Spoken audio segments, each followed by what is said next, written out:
Welcome viewers to the next video of the data structures playlist.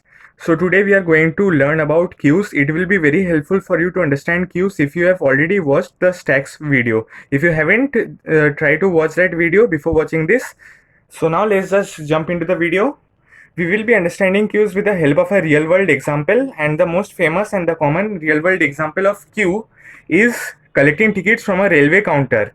So what happens in a railway counter? Suppose this is the railway counter and let's say one man comes over here to collect the tickets, then there is this another man, then there is another guy, and then there is other guy. Okay, so who will get the ticket first? This first guy. Then who will get the ticket? This second guy. Then who will get this ticket? This third guy. And then who will get this ticket? The fourth guy. So what is happening? Whoever is getting inside the line is going at the last, and whoever was coming at the first of the line is getting the ticket first. So this is the principle on which the concept of queues is based on. It is on the basis of FIFO.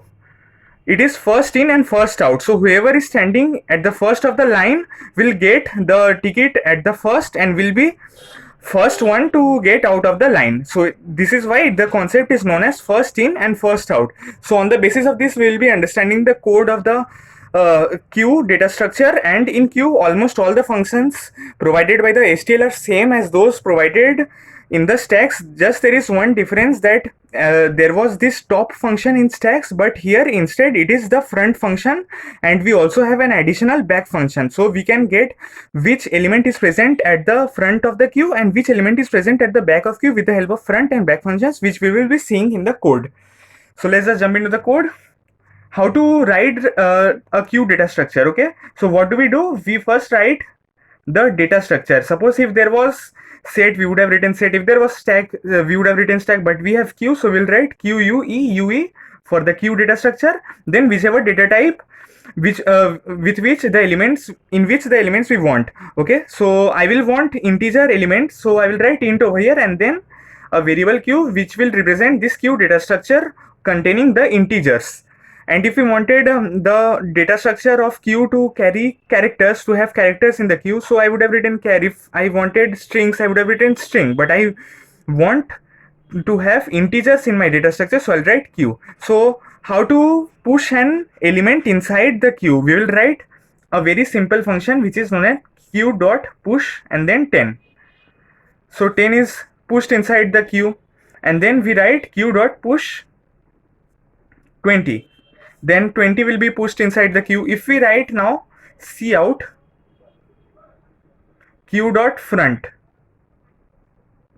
so what will be printed? Obviously in the front of the queue means whoever is collecting the ticket is at the front of the queue. So similarly here, whichever number I have entered or pushed inside the queue at the beginning will be at the first of the queue, so the front will be 10.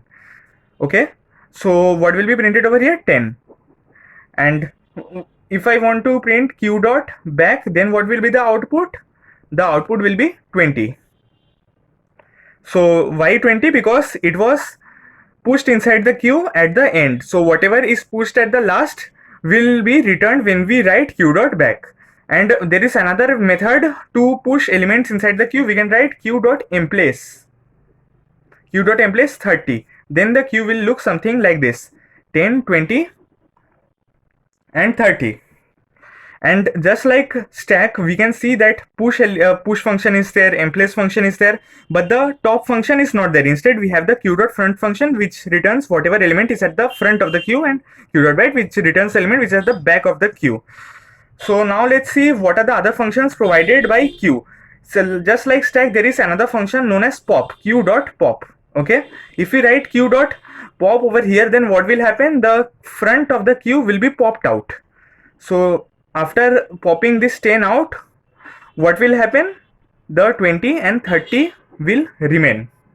So after writing q.pop, if I write now q.front, the output will be 20. So if you see, the front of if the front element of the queue was popped out or deleted from the queue with the help of q.pop, it is similar to the stack. In stack also, if we would have written s.pop, the element which would have been at the top of the stack would have been deleted, and here the element which is at the front of the queue has been deleted. So there are some other functions in Q also, like Q dot size. If I write Q dot size, then what will be printed over here? There are two elements, so 2 will be printed. If I write Q dot empty, what will be printed?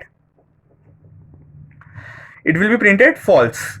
Why false? Because the empty function has a boolean return type. So if the Q data structure, if I would have done Q dot empty over here, then it would have returned true, because I haven't pushed any elements inside the Q.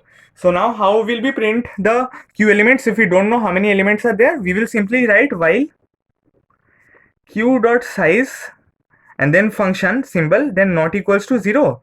Then we will write Q dot cout, within this while loop cout Q dot front.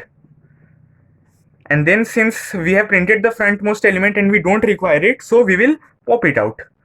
So what we'll do, we will write Q dot pop.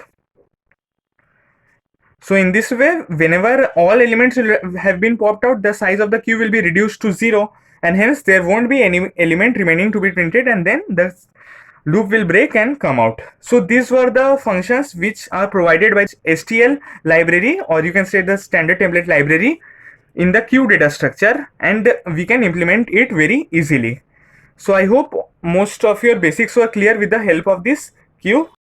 One final thing that I would like to add in this video is that all this code will be written inside the main function, and at the top of your code in the header file you will have to write #include Q, because that will include all of the Q functions inside our code. This is the inbuilt code for Q which has already been written, and we just use it with the help of STL. So I hope you enjoyed watching the video. Do ask any doubts in the comments.